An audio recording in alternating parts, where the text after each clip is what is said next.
আমার প্রিয় মায়েরা বোনেরা, আপনাদের জন্য একটা হাদিস বলে শেষ করব। বিশ্বনবী বলেন, আমার মায়েরা খেয়াল করে শুনুন, বিশ্বনবী আপনাদের উদ্দেশ্য করে বলেন, আল মারআতু ইযা সাল্লাত খামসাহা ওয়া সামাত শাহরাহা হাফিজাত ফুরুজাহা আতাআত বা'লাহা ফালতাদখুল মিন আইয়ি আবওয়াবিল জান্নাতি শাআত। বিশ্বনবী বলেন, ও রমণীরা, ও নারীরা, যে সমস্ত নারী এই 4টা কাজ করবে, এই 4টা কাজের গ্যারান্টি দিবে, তাদেরকে জান্নাতের 8টা দরজার গ্যারান্টি দেয়া হবে।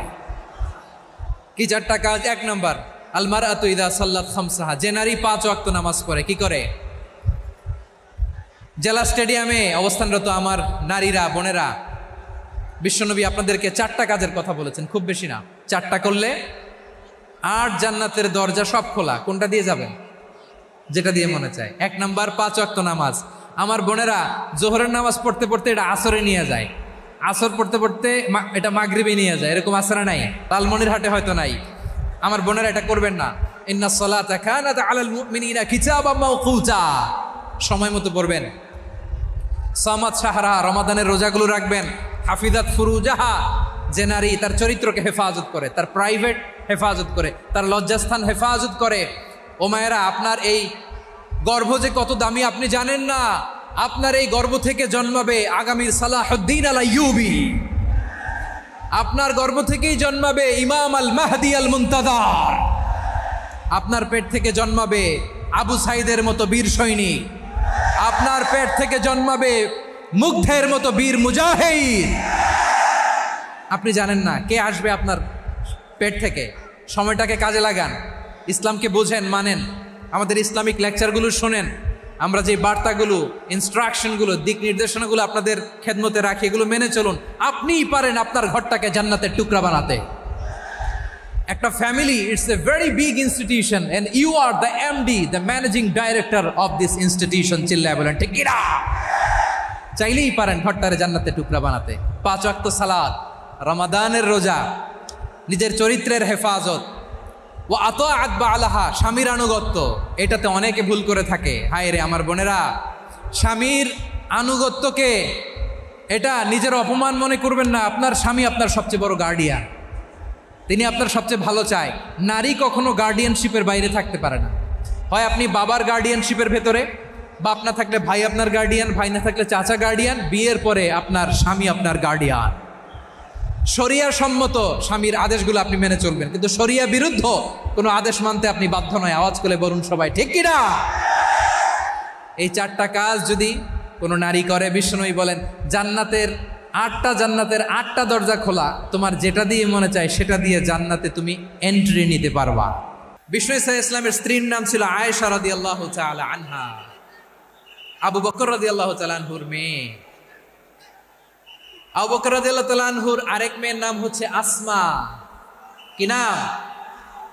দুজনই আবু বকর রাদিয়াল্লাহু তাআলা আনহুর মেয়ে, আসমা আর আয়েশা। নাম দুইটা কেমন লাগে? আসমা নামটা কেমন লাগে? আয়েশা নামটা কেমন লাগে? সবার ভালো লাগে নাই? নাম দুটো আপনাদের ভালো লাগে? লালমনিরহাটে অনাগত যদি কন্যা সন্তান হয়, যদি মনে চায় আসমা রেখে দিতে পারবেন, যদি মনে চায় আয়েশা রেখে দিয়েন। দেশে বিদেশে, এয়ারপোর্টে, রাস্তাঘাটে শুধু বলে হুজুর একটা নাম দেন, আমার ছেলের একটা নাম দেন, মেয়ের একটা নাম দেন। তো আমার মনে আছে যশোরের আবদিনের মাহফিলে আমি 1-2টা নাম দিয়েছিলাম। আজকে লালমনিরহাটের এই প্রোগ্রামে কন্যা সন্তান যদি হয় 2টা নাম দিলাম, আসমা কিংবা আয়েশা। ইনশাআল্লাহ পড়েন। দুজন বোন, এক মায়ের না, বাবা এক, মা দুজন। আয়েশা রাদিয়াল্লাহু তাআলা আনহার মায়ের নাম উম্মে রুমান, আর আসমা রাদিয়াল্লাহু তাআলা আনহার মায়ের নাম কুতাইলা বিনতে আব্দুল উজ্জা। আবু বকর রাদিয়াল্লাহু তাআলা আনহু 4টা বিয়ে করেছিলেন। তো একই ঘটনা ঘটেছে এই ফ্যামিলিতে। আসমা ইসলাম ধর্ম গ্রহণ করে মুসলিমা, কিন্তু তার মা কুতাইলা মুশরিকা।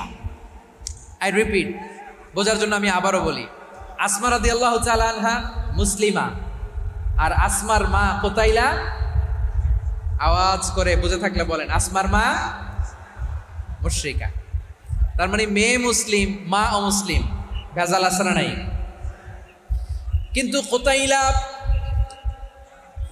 আর ধৈর্য ধারণ করতে পারে না। নার ছেড়া ধন, কলিজার টুকরা ধন, কলিজার টুকরা সন্তান আসমারে দেখতে বড্ড মন চায়। সাইয়েদনা আসমা রাদিয়াল্লাহু তাআলা আনহা মক্কা থেকে হিজরত করে মদিনায় চলে গেলেন হুদাইবিয়ার পর। যখন মক্কা মদিনার ট্রাফিক স্বাভাবিক হলো, মক্কার লোক মদিনায় যায়, মদিনার লোক মক্কায় আসে। কোচাইলা কলিজার টুকরা সন্তান আসমারে দেখার জন্য কিছু উপহার নিয়ে বিশাল মরুপথ পাড়ি দিয়ে মক্কা থেকে মদিনায় যায়। সুবহানাল্লাহ বলেন। এখন মা আসছে মেয়ের সাথে দেখা করতে, মেয়ে তো আর দেখা দেয় না। মেয়ে ভাবছে আমার মা তো মুশরিকা, অপবিত্রা, তার সাথে কি দেখা দেয়া যাবে? বিশ্বনবীর দরবারে চলে গেলেন। সুবহানাল্লাহ বলেন। কি সৌভাগ্যবান ছিল তারা, মাসলা জানার দরকার হলেই নবীর দরবারে চলে যেত। ঘরে বউয়ের সাথে ঝগড়া হলে নবীর দরবারে চলে যেত। অনেক সাহাবী বলে আমার পেটে ক্ষুধা লাগলেও আমি নবীর কাছে চলে যেতাম, কারণ নবীর চেহারার দিকে তাকালেই আমার পেটের ক্ষুধা মিটে যেত। সাইয়েদনা আসমা রাদিয়াল্লাহু তাআলা আনহা বিশ্বনবীর কাছে চলে গেলেন, যে বললেন ইয়া রাসূলুল্লাহ ইয়া হাবিবাল্লাহ ইন্না উম্মি কাদিমাতুন ইলাইয়া ওয়া হিয়া রাগিবা। আমার মা মক্কা থেকে অনেক দূর মরুর পথ পাড়ি দিয়ে উপহার সামগ্রী নিয়ে মদিনায় আমার সাথে দেখা করতে এসেছে গো নবী। আমার জানতে বড্ড ইচ্ছে হয় আমি আমার মুশরিকা মায়ের সাথে একটু দেখা করতে পারবো কিনা। আফা আসিলুহা, আগে যেমনি আমি আমার মায়ের সাথে ভালো আচরণ করতাম, যেমনি আমি আমার মায়ের সাথে সদাচরণ করতাম গো নবী, এখন আমি মুসলিমা মা মুশরিকা, এখনো কি আগের মতো সদাচরণ করতে পারবো নাকি? বিশ্বনবী বললেন নাম সিলিহা, হ্যাঁ রে আসমা, অবশ্যই অবশ্যই, আগে ঠিক যেমন তুমি তোমার মায়ের সাথে ভালো আচরণ করতে, এখনো তেমনি আগের মতো ভালো আচরণ করবা। আওয়াজ করে পড়েন সুবহানাল্লাহ। কি ইসলাম আমরা পেয়েছি!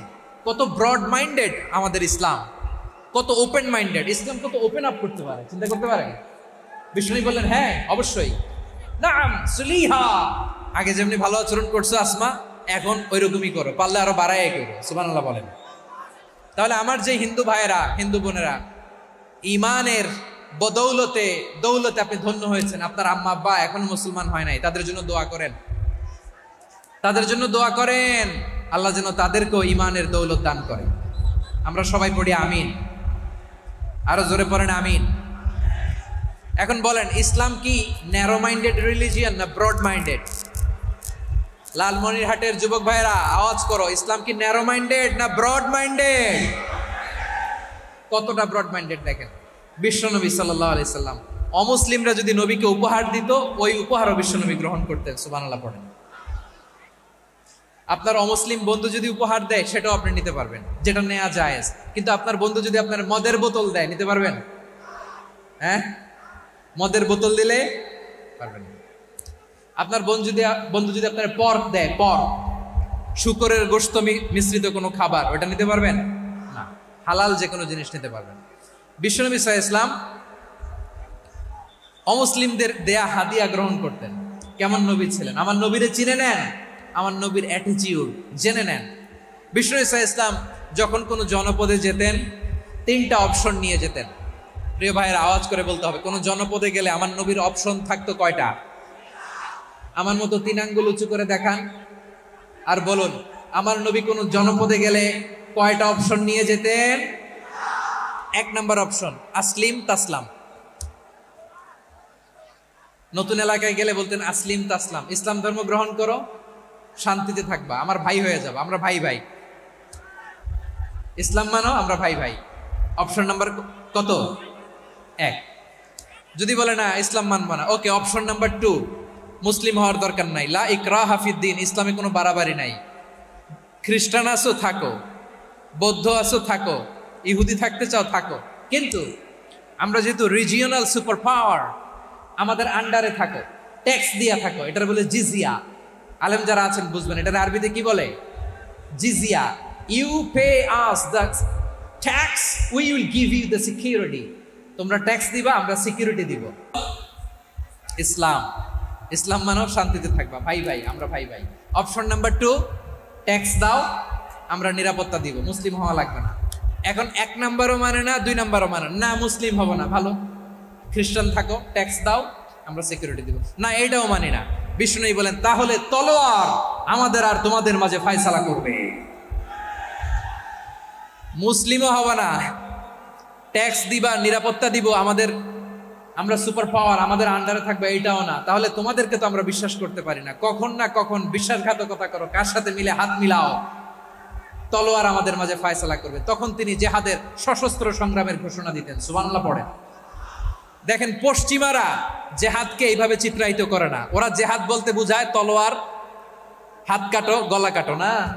জেহাদ সশস্ত্র সংগ্রাম 3 নম্বরে। অধিকাংশ ক্ষেত্রেই বিশ্বনবীর সুন্দর আচরণ দেখে, আরে আমার নবীর যে নুরানি চেহারা, অনেকে তো কেবল সিরেফ চেহারাটা দেখেই কালিমা পড়ে মুসলমান হয়ে গিয়েছে। যারা মুসলিম হয় নাই তারা তাদের ইসলামেই বলবৎ ছিল, ট্যাক্স দিয়ে ইসলামের আন্ডারে ছিল।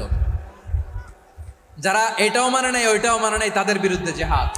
বিষ্ণু ইসলাম 7ম হিজরিতে যখন খায়বার বিজয়ের পরে ইসলাম রিজিওনাল সুপার পাওয়ার হিসেবে আত্মপ্রকাশ করলো, বিশ্বনবী চিঠি লিখলেন অন্যান্য সুপার পাওয়ারের কাছে। রাষ্ট্রীয় চিঠি লেখে এক রাষ্ট্রপ্রধান আরেক রাষ্ট্রপ্রধানের কাছে। ঠিক কিনা বলেন? জানেন না আপনারা? এই যে 24-এর ছাত্র নাগরিক অভ্যুত্থানে,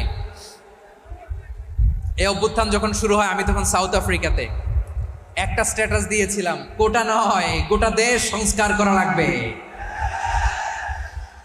শুধু বাংলাদেশ নয়, সারা বিশ্বের বাংলা ভাষাভাষী লোকেরা এই আন্দোলনের সাথে সমর্থন তারা করেছে, এটাকে সাপোর্ট করেছে, তারা সমর্থন দিয়েছে। আমাদের ইউনাইটেড আরব আমিরাতের বাংলাদেশি ভাইয়েরা তারা সেখানে রাস্তায় নেমে এসেছিল, জানেন? ওইখানে ডেমনস্ট্রেশন করা যায় না, সেখানকার সরকার তাদেরকে যাবজ্জীবন দিয়েছিল। তখন আমাদের এই যে প্রধান উপদেষ্টা ডক্টর মোহাম্মদ ইউনূস সরাসরি G2G বলে, এটা G2G, government to government, G2G, উনি চিঠি লিখলেন যে তাদেরকে, ইউর হাইনেস, হে সম্মানিত আমির, আপনি আমার এই চিঠির কারণে আমার সম্মানে এই 53 জন বাংলাদেশিকে মাফ করে দেন। এই চিঠির বদৌলতে বেকসুর খালাস পেয়ে গিয়েছিল আমাদের ভাইরা। জানেন না এই ঘটনা আপনারা? তাহলে গভর্নমেন্ট টু গভর্নমেন্ট চিঠি দেওয়া হয়। 7ম হিজরিতে বিষ্ণু ইসলাম সব সুপার পাওয়ারের কাছে চিঠি দিলেন, রোমান সম্রাটের কাছে, পারস্য অধিপতির কাছে, মিশরের অধিপতির কাছে, সবার কাছে চিঠি লিখলেন। চিঠির ভাষা ছিল এরকম, মিন মুহাম্মাদিন রাসূলিল্লাহ ইলা মুকাওকিস আযীমিল কিবত, মুহাম্মদ রাসূলুল্লাহর পক্ষ থেকে মিশরের বাদশার কাছে, আসলিম তাসলাম, ইসলাম মানো শান্তিতে থাকবা, সালামুন আলা মান ইত্তাবাআল হুদা, শান্তি তার জন্য যে হেদায়েতের অনুসরণ করে। সুবহানাল্লাহ পড়েন। তো এই চিঠি অনেকে ভালোভাবে রিসিভ করেছে। অনেকে এই চিঠি পাওয়ার পরে নবীর কাছে আবার ইন রিটার্ন উপহার পাঠিয়েছে। কি পাঠিয়েছে? উপহার। মিশরের বাদশা মুকাওকিস তিনি বিশ্বনবীকে বিশাল এক উপহারের ডালি পাঠিয়েছেন। মিশরের বাদশা মুকাওকিস ছিলেন ধর্মে খ্রিস্টান। লালমনিরহাটের ভাইয়েরা আওয়াজ করে বলেন, মিশরের বাদশা ধর্মে কি ছিল? খ্রিস্টান। কি উপহার দিয়েছিল আমার নবীকে? শুনতে মনে চায়? আওয়াজ নাই লালমনিরহাটের গলায়, শুনতে মনে চায়? 1000 স্বর্ণ মুদ্রা, 1000 স্বর্ণ মুদ্রা। 2টা খ্রিস্টান দাসী, একজনের নাম মারিয়া বিনতে শামউন আল কিবতিয়া, আরেকজনের নাম সিরিন বিনতে শামউন আল কিবতিয়া। একজন খ্রিস্টান দাস 20 থান কাপড় জামা বানানোর জন্য, আমরা নবী যেন সেলাই করে জামা বানাতে পারে এজন্য 20 থান কাপড়, 20 থান ফাইন গার্মেন্ট। সুবহানাল্লাহ পড়বেন না? এরপরে একটা গাধা যেটার নাম ছিল উফাইর, আর একটা খচ্চর, এটার নাম ছিল দুলদুল। খচ্চর চিনেন? গাধা আর ঘোড়ার ক্রসিং এ যে প্রাণীটা দুনিয়াতে আসে ওটার খচ্চর বলে। তো এই যে সুপার পাওয়ার খ্রিস্টান বাদশার কাছে নবী চিঠি লিখলেন, ওই খ্রিস্টান বাদশা আমার নবীকে উপহার দিল। বিশ্বনবী এই উপহারগুলো সানন্দে গ্রহণ করেছে। সুবহানাল্লাহ পড়বেন না? তাহলে অমুসলিম কেউ যদি আপনাকে উপহার দেয়, হালাল উপহার হলে আপনি গ্রহণ করতে পারবেন। অনুরূপভাবে পারস্যের বাদশা, রোম সম্রাট বিশ্বনবীকে উপহার পাঠিয়েছেন। আমার নবী সবগুলো উপহার, গিফট গ্রহণ করেছেন। সুবহানাল্লাহ বলেন।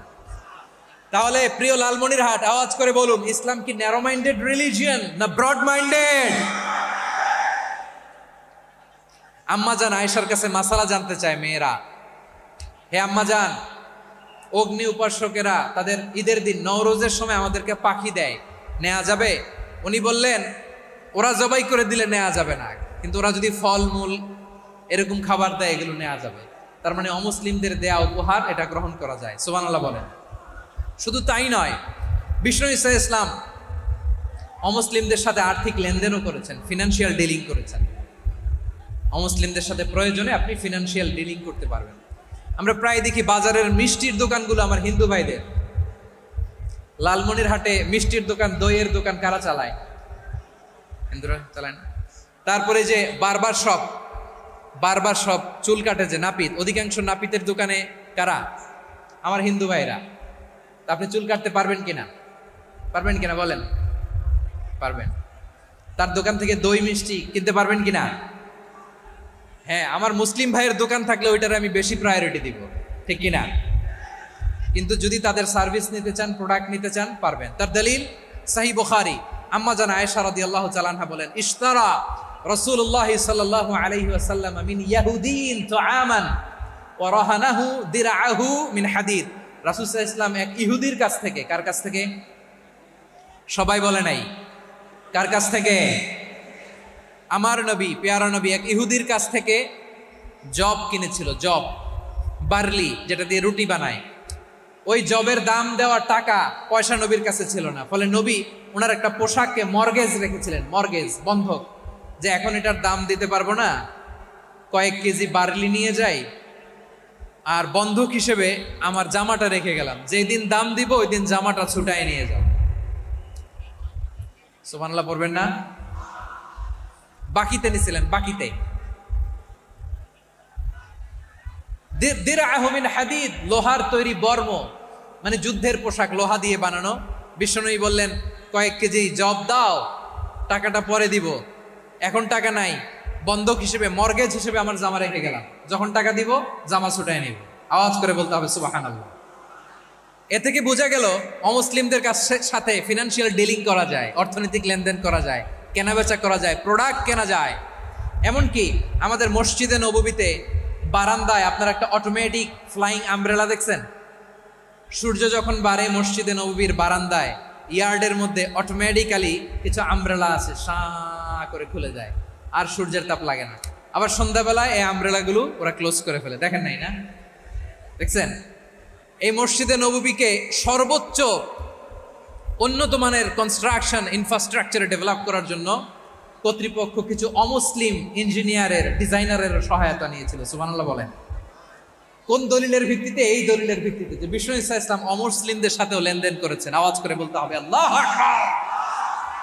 শুধু তাই নয়, ইন কেস অফ ইমার্জেন্সি, প্রয়োজনে ইসলামের খাতিরে, ইসলামকে সামনের দিকে এগিয়ে নিয়ে যাওয়ার জন্য অমুসলিমদের সাপোর্ট নেওয়া জায়েজ আছে। সুবহানাল্লাহ বলেন। অমুসলিমদের সাপোর্ট নেয়া, তাদের থেকে অর্থ নেয়া, পলিটিক্যাল সাপোর্ট, পলিটিক্যাল অ্যাসাইলাম নেওয়া জায়েজ আছে। আমাদের অনেক বিশ্ববরেণ্য দায়ীরা আমেরিকায় অস্থায়ীভাবে অ্যাসাইলাম নিয়ে থাকে, নিজের দেশে গেলে ফাঁসিতে ঝুলাই দিবে। যুগ যুগ ধরে দায়ীদের উপরে এরকম অত্যাচার আর নির্যাতন আছে না নাই? মিশরের অনেক দায়ীরা পাশ্চাত্যে যেয়ে থাকে, এই যে তারা পলিটিক্যাল অ্যাসাইলাম নিয়ে থাকে, রাজনৈতিক আশ্রয়ে, এটা জায়েজ আছে না? এটা যে জায়েজ আছে তার প্রমাণ স্বয়ং বিশ্বনবী সাল্লাল্লাহু আলাইহি ওয়াসাল্লাম পলিটিক্যাল সাপোর্ট নিয়েছিলেন অমুসলিমদের কাছ থেকে। সুবহানাল্লাহ বলেন।